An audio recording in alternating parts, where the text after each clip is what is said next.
right, so welcome to the Stryper chat. Tonight we're going to be talking about the new Stryper album, Even the Devil Believes.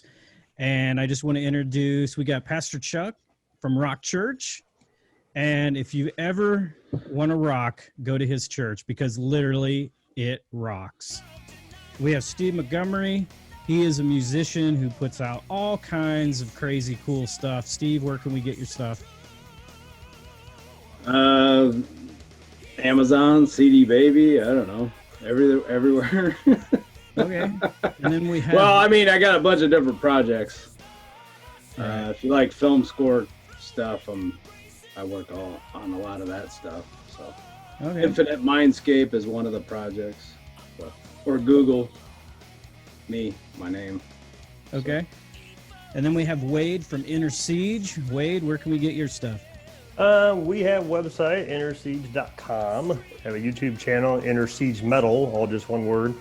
And Facebook, of course. And I think you can still get it through Amazon. So, yeah. All right, sweet. All right, well, let's just give a quick, a brief synopsis of the album. I can tell you guys, I've heard it at least over 12 times already within the week. So, to me, this is just an incredible Stryper album. I mean, it's up there, and I was completely blown away. I was kind of taken surprise because I'm an old school guy. I don't listen to anything Stryper until it gets released. So I know there was 2 songs released before, but I try to stay away from those. And I joined the release party, which was probably the coolest thing I ever did, because this was a chance you get to hear the songs from the band and then have them explain them. And I think that really helped this time around. So you're not going to hear anything negative from me. I like that Middle Finger Messiah song. Oh, I love that song. I know. I was like, wait, what is he saying? I had to look it up, and I was like, oh man, that's awesome. Yeah, exactly. Just hearing the title, you're like, what? But then when you get the context of it, it's you're okay. Which is perfect. I mean, because it's the only religion that they're going after, full force. Knocking down Jesus statues, trying to destroy Christmas. You try to make fun of any other religion, you get a free pass. But media and Hollywood, they hate anything to do with Jesus. Automatic. Hey, that's interesting because on the release party, Robert explained the meaning behind that. And it's funny you mentioned Hollywood because he said what happened was he was 1982. He was in downtown Hollywood and there was a mural of Jesus on this building. Yeah. And he said some guy went up to the mural and flipped it off. Yeah. Well, and he said that never left my mind. He said he was stunned. And then that's where that song comes from. Well, the timing of that song's perfect, It's perfect. Go ahead, Chuck. Way to deliver. No, I was just gonna say, way to deliver the information about that. That's really cool, man. That actually says a lot.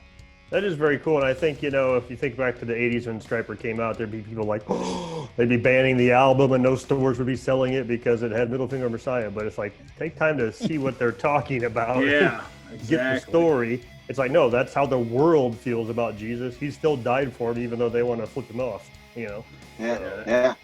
That preach, man. Yeah. Cool. Yeah. Well, I love the album.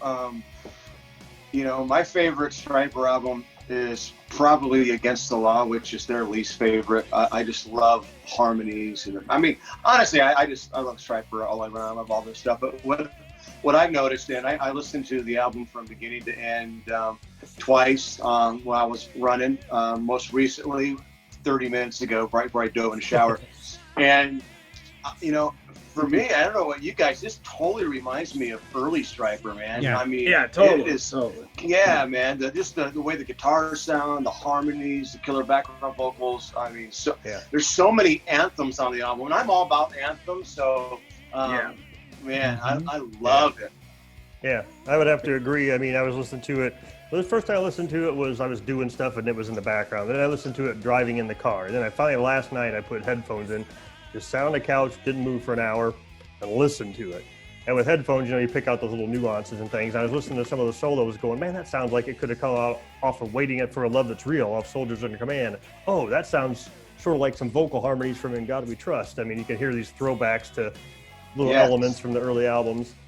Yeah, like I think it's Forgotten Rock and Roll, that riff. It sounds similar to another Stryper song. I can't pinpoint it. I don't know if you guys heard it. I think that's the song.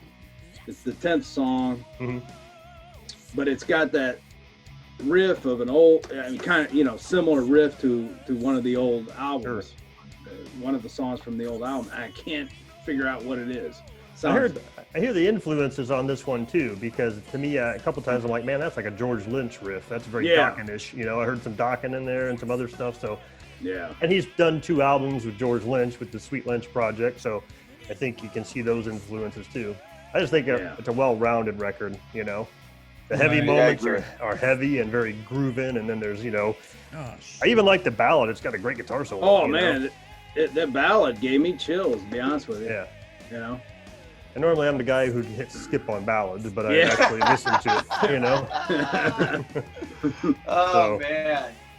Well, I think it's their best album since Against the Law, in my opinion. Oh yeah. Since that day, I mean, out of everything, all of their new stuff over the last several years, I think this is tops, man. This is classic Stryper at its best. Well, yesterday I decided I'm going to run them back to back, and I ran the 4 last albums from, No More Hell to Pay to this one. I ran them back to back yesterday, and they're all killer albums. I was listening back to No More Hell to Pay going, dang, that's a good song. Dang, that's a good song. And then I went to Fallen. And for my money, Yahweh is probably going to be my favorite all-time ever Stryper song. That's just a killer song. It's hard to beat that. And then, but they've all got killer elements. So I don't know if I can pick between these last 4. I can't pick because I do love their heavy riffs on some of the last 2 albums. Like, they were getting really heavy, and then they got more like classic on this one. But I guess the heaviest song on here is probably Divider, I think. Yeah, that's a great one. On this one. That's a really good song. And that's a great message too. It's to me, I'm thinking that these people going out, and trying to divide and conquer everybody, they're outsiders. I can see where he's going with the song. Everything in this album to me fits what's going on today. I love it. Yeah, and what's crazy is they wrote everything before all this stuff even hit.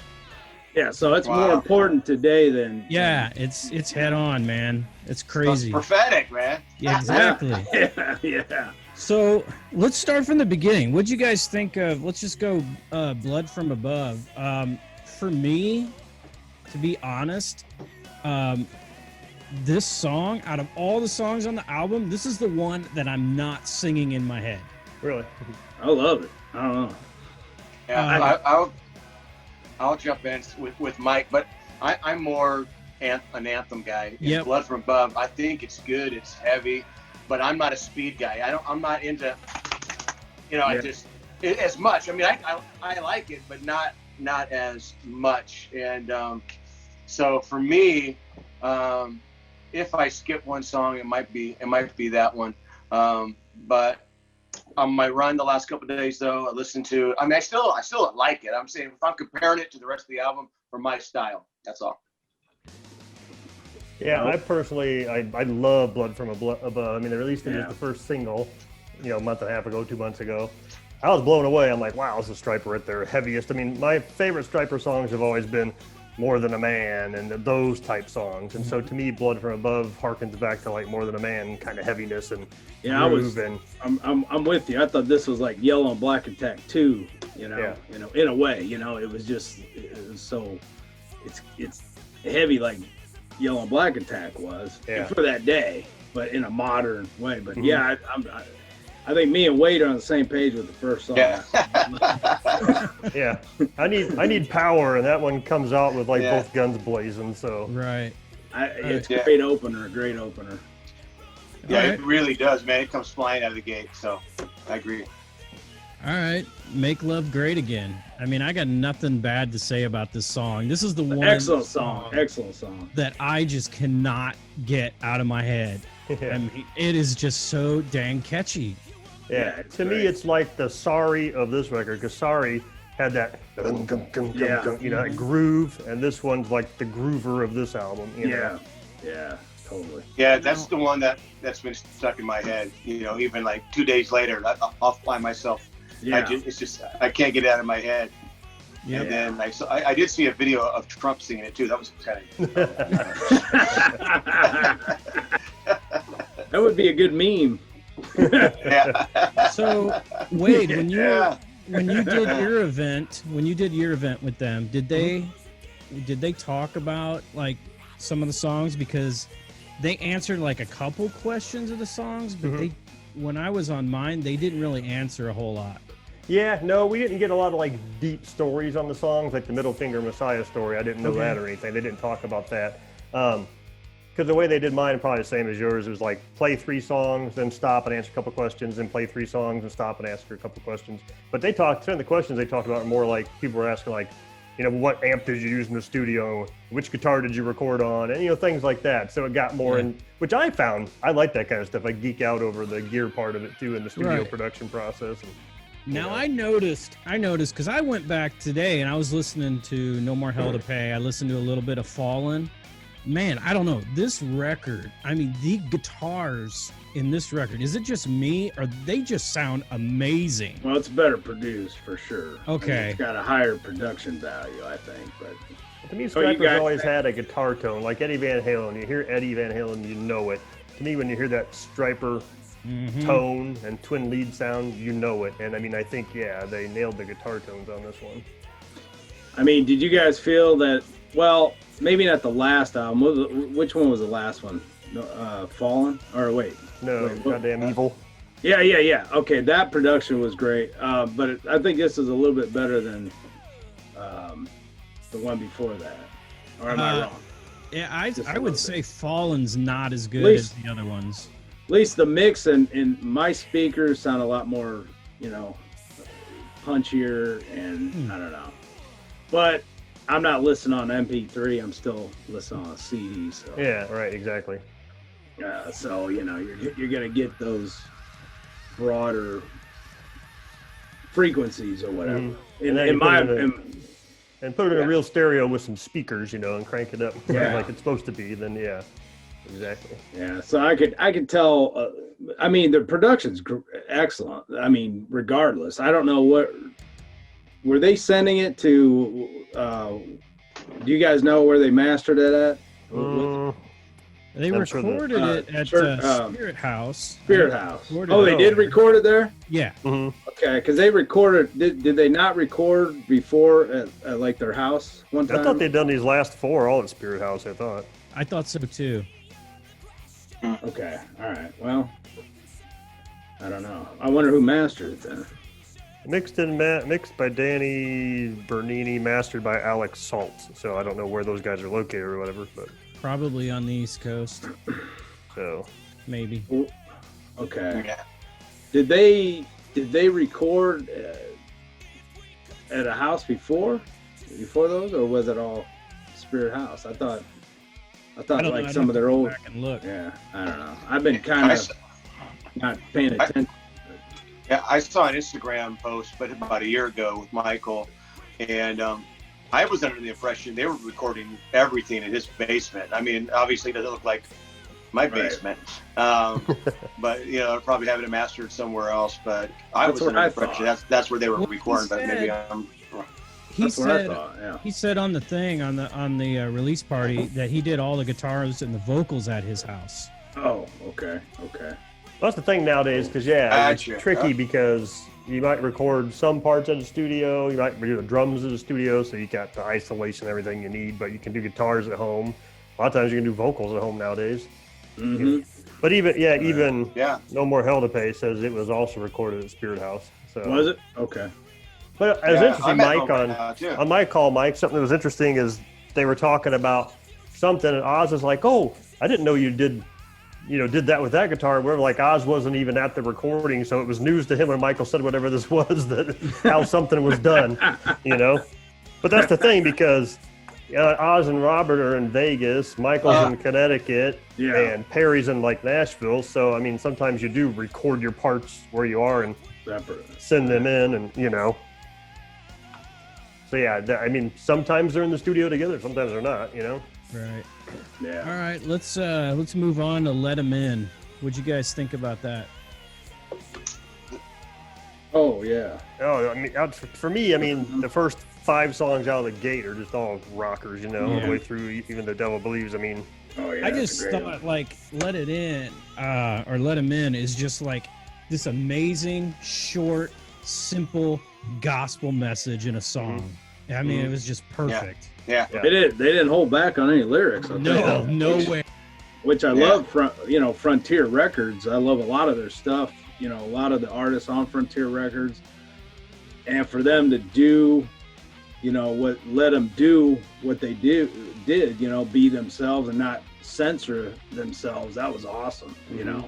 I thought lyrically it's probably going back to like, a soldier of hell with the devil with the in your face, away and more than a man type lyrics, and just, this song's a salvation message if you listen to it, Yeah, it's an invitation all the way, man. Just right in your face. Mm-hmm. Yeah. All right, Chuck, why don't you take the next one, because I know this one's your favorite.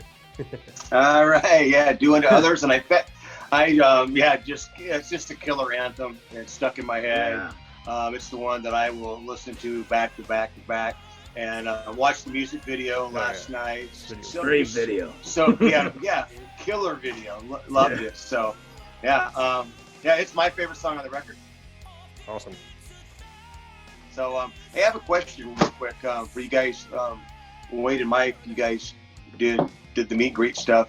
Did they give an update on how Oz is doing physically?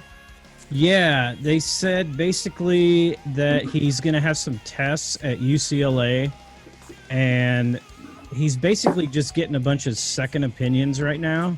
But he did say that he's glad he waited, because he said eventually he may have to have surgery. He's not sure. But he said if he would have done it back when they wanted to do it, he would not have done this record.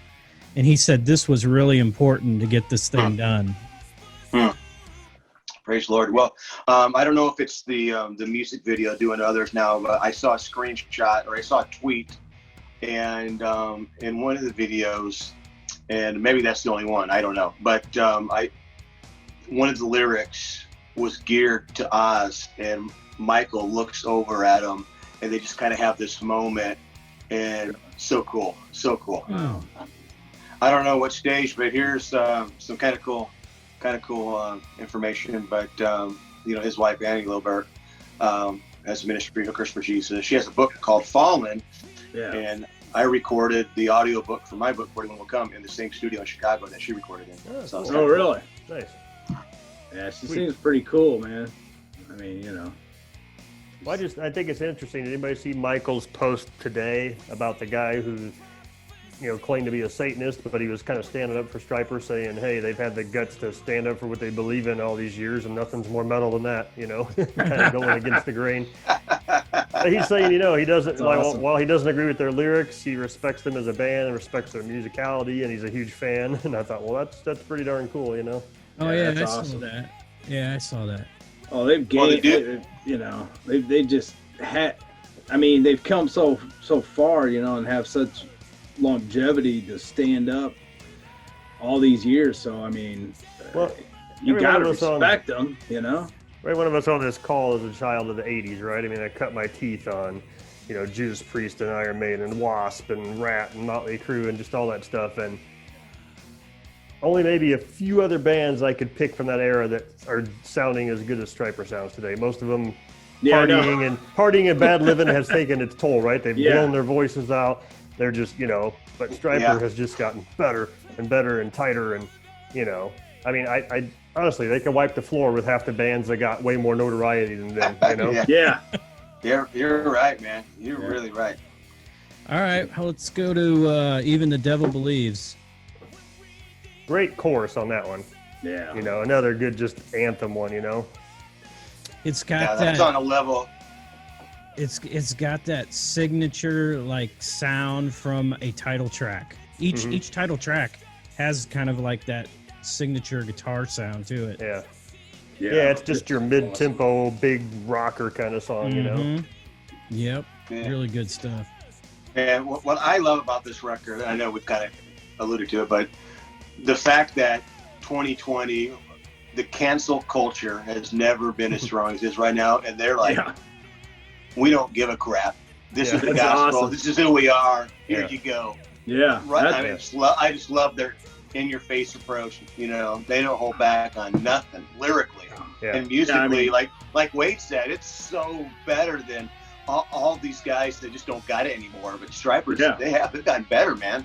Mm-hmm. Oh yeah. How fast they keep pumping these albums out, man. You can't even keep up, man. Well, yeah, that's the thing. We've got these 4 studio albums, but between those, we have like The Covering, which was an awesome album. We've got the Live at the Whiskey. We've got, you know, the Second Coming. I mean, so in theory, they've turned out like 7 albums in this amount of time, you know? Right. Yeah, they made up for that break, man. Yeah. Exactly. All right, let's go to How to Fly. How to Fly. Anybody want to take that one? That might be my least favorite. Yeah, I'd have to agree with Steve. That one to me just kind of, I like it, but it didn't stand out as much as like the 5 before it that kind of kicked you in the face, you know? Yeah. There's on my, go ahead. I was going to say, How to Fly, I agree with Wade and Steve. It almost, it's got a unique sound compared to the rest of the songs. It's just, it's a little bit different, honestly. Yeah. Right. So it doesn't have the same vibe.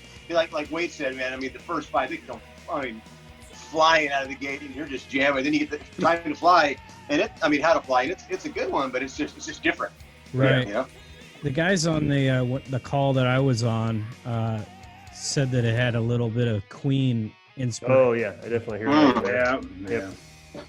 Which is it's totally different. It sounds like it should have been on like Fallen or something else, you know. And that one caught me off guard too, because I can't remember really any other time I would have thought Stryper had a Queen influence necessarily. You know, maybe somewhere on In God We Trust, because that had its kind of lighter moments and stuff. But really, that's the first time I heard Stryper and went, "Oh, that sounds Queenish," you know. Yeah. All right, let's go to Divider, which the first time I heard this song, I was just like, man, this is freaking awesome. Well, I tell you, I saw the post Michael put up where it was just his hands playing the riff, and I hadn't heard the song yet because the album wasn't out. So he put this little teaser out of him playing the riff, and I went, "Oh, dang, that's a killer riff," you know. I couldn't wait to hear the full song. Yeah, that was awesome. I mean, that's a great song.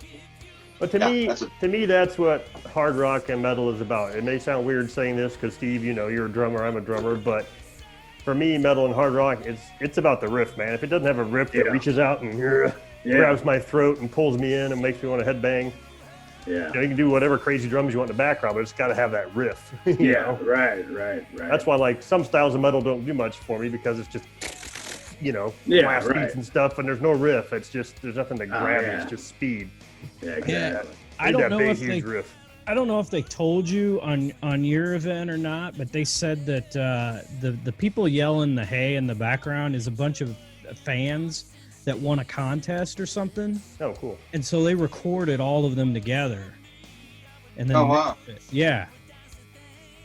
nice. Mm-hmm. That's awesome. That's really cool. Do you guys know the backstory of who this girl is that they dedicated the album? I know she died in a jet ski. Yeah, boyfriend accidentally hit her with a jet ski, and you know they're boating or something, and so they must know her. They didn't tell us. Yeah, I didn't. He was like 17 years old. Yeah, they didn't tell us how she died, but they said that I think it's somebody. It's a guy that works for them. It's his daughter. Yeah, man. So she used to go to all the shows and everything. Yeah, that was really sad when I read that, because I was like, oh man, who is this? Like, is she like related to one of the band members or what? You know, and then I read that, I looked for the story or looked and it was all over. But yeah, man, the boyfriend tried to save her, jump in the water, save her, but her injuries were so severe that she didn't make it. I mean, it's a horrible story, you know. But man, 17 years old. So. All right, well, let's move on to This I Pray. Again, like I said, I'm not necessarily a ballad guy, but that one I thought had a very 80s ballad feel to it. It felt like it could have been off a Warrant album or a Poison ballad. I mean, just it fit in with stylistically with like all those power ballads of like the late 80s and stuff. And like I said, it has a really good solo, so I found myself enjoying it. You know, like I said, I usually skip ballads, but you know, this time it gave me chills when I first heard it. You know, probably the message more than anything, or you know, the way, you know, it's like a prayer. You know, so. Yeah, I agree with Wade. In fact, that it does have a kind of an 80s ballad feel. It's got the acoustic at the beginning, kicks in. It's got the background vocals, and you know, I am a ballad guy, so I love it. I'll make a few exceptions. Like Guardians had some great ballads, you know. Yeah, Forever and a Day. Yeah. That guitar solo on that. Yes. Oh my goodness. Yes. Yeah. I think Tony just takes the guitar and squeezes it to get every last bit of juice out of it on that solo, you know. Yeah. Just dripping with feeling, you know. Yeah. So. I played it for a guy at work today, and he was like, "Oh man, dude, that's a great song." And I didn't know if he, you know, like it or not, but he loved that song. That's cool. Like, Wow. Cool. He's not really. I mean, he likes. I mean, he knew Stryper back in the day, but he doesn't particularly keep up with him like in the modern age, you know. So he was really blown away how they sound and how Michael still has his voice and he heard a couple of the screams on that album, and he was like, "Whoa," you know. Well, you know, it's funny because back in the '80s when I was listening to Stryper, and same with you guys, I mean, out of my little circle of friends, we're the only ones that like Stryper. Everybody else is like, Stryper, you know? Yeah, no. Now I see all these people coming out of the woodwork 35 years later going, oh, yeah, that's a good album, you know? They're finally respecting them as musicians. It took 35, 40 years. But, you know, Shoot, I used the to, time I of day in used the to 80s, you know? I used to get ridiculed for wearing a Stryper shirt at school. Yep. Oh my I goodness. know. But that was so cool to get ridiculed. You know what I mean? It was a badge of honor. Well, here's my funny Stryper shirt story. So 1984, I bought Yellow and Black Tech, you know, when it came out. This was, of course, way pre-internet, right? So if you wanted to order something, you had to write to the band and order it. And so I ordered a Stryper shirt because nobody knows who these guys are. I just discovered this awesome new band. So the shirt finally arrives in December. It's a muscle shirt. These guys live in California, right? So I'm like, I don't care. I'm wearing it to school. So I go to school in December wearing a muscle shirt Stryper, you know? That's awesome. Middle of winter. Oh, yeah. Good stuff. Great. Yeah, remember my car, Mike? How many Stryper bumper stickers? He had a ton of bumper stickers on it. It was like, oh man, it was like pasted in Stryper. Yeah. All right, I don't know when they're gonna kick me off here, so let's do invitation only, For God and Rock and Roll. We already talked about Middle Finger Messiah. Invitation only to me sounds like that's the one that sounds like it could have come off In God We Trust. Yes, that keyboard thing going on in the background. It's like Come to the Everlife or something, you know? Yeah, maybe that's what I'm. Yeah, that's what I'm thinking. Then it wasn't the God. You're right, man. It was that song that had that riff. Mm-hmm. Yeah. That does sound like. Well, I guess I'm looking at the TV, but yeah, man. That's what I was thinking. Yeah, that riff. Yeah, I'd say it was kind of the most poppy song on the album, harkening back to their poppiest album, you know. Still a good song, but not my favorite. Again, probably just because it's a little more poppy and keyboarded. I could do without that keyboard part, but that's just me. So I like it. But that's the song I was thinking of when you said "In God We Trust." It was, that riff totally sounds like it. Yeah, I like it, but For God Rock and Roll though, that's Yeah. That's much better. I love it. That's a cool song. Classic That's Stryper awesome. lyrics. Yeah. Mhm. Exactly. That's the like crowd sing along anthem kind Yeah, of song. Yep, that is an anthem definitely. all the way. Oh yeah. For sure.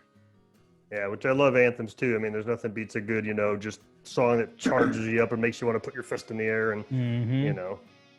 Yep. Drink from the goblet of rock.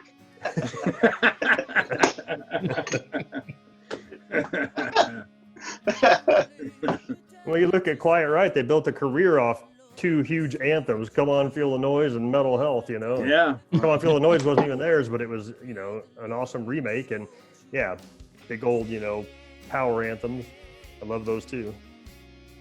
Oh yeah. Hey man, look who stole anthems now, country music. Yeah. You know what I mean? True. True. I mean, it's crazy how much country music sounds like a lot of the 80s music. Yeah, sounds like 80s arena rock, just with a twang, Yeah, with the twang. It's like, come on, man, can't we just bring back the 80s music? Yeah, man. Be like every other cool country. Yeah, right. Exactly. Man, I hope they get the respect they deserve. I read one of the reviews that Michael posted, and it was basically ripping the album just because of their faith, the message. their lyrics. The message, which is just right, goes right along with our culture. But I was listening to this compilation '80s hair band, like 7-hour deal on iTunes. I've been, it took me like 3 or 4 days of runs, and I was so disappointed that there's not one Stryper song on it. And they have everybody on it. I mean, everybody. Wow. And it's because of their message, because they're better than most of the bands on it.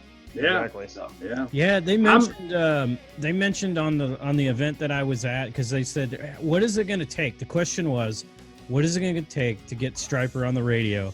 And Oz just like shook his head, and he goes, man, We've been trying. he goes, they kill us on the radio. They hate The radio sucks, but they are on Sirius. They are on Hair Nation. Yeah. They do play them quite a bit on Hair Nation Sirius XM, which Sirius XM sucks though because they don't have any progressive metal channels. Right. So Exactly. I mean, it's like, but I was surprised that because I hear 2L the Devil all the time on Hair Nation, and Yeah. Well, I you don't got like pay Chris for myself. Jericho, and he's like a Stryper fan, so he kind of promotes him and stuff. But yeah, Hey, did he show up at your event? I heard not that I know of. One of the events he showed up. Really? He was a That's cool. guest. Yeah, he was a cool. guest. Yeah, if he was, he didn't talk, or he didn't ask a question or anything. They didn't reference him. So, well, it's funny because you talk about how they never got any radio respect, but they did rule the MTV airwaves. Yeah, they did. Oh, yeah, man. Yep. I mean, that like top 10 countdown thing, they were always #1 for like weeks with Calling on You and Free, Every day after school. Yeah, honestly. Calling. Yeah. They did have some success around that time, and that's when they moved up to playing like bigger arenas and having bands like White Lion open for them, and things like that. But It's amazing. yeah, that it's funny. they had Even though they 3 got to video- that level and stuff, I still feel like they didn't ever get the respect, And 3 it's funny videos. to me. It's always been, I thought, like a double standard, like everything is in our world these days. But even back in the '80s, it was a double standard because people were like, well, I won't listen to them because they sing those Christian lyrics.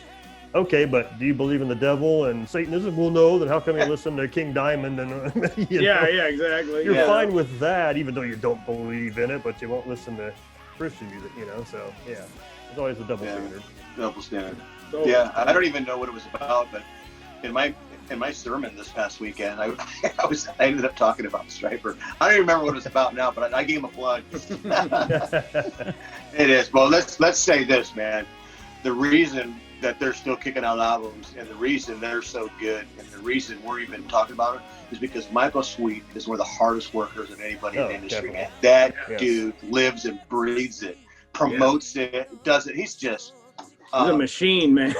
yeah, He's a yeah, machine. yeah.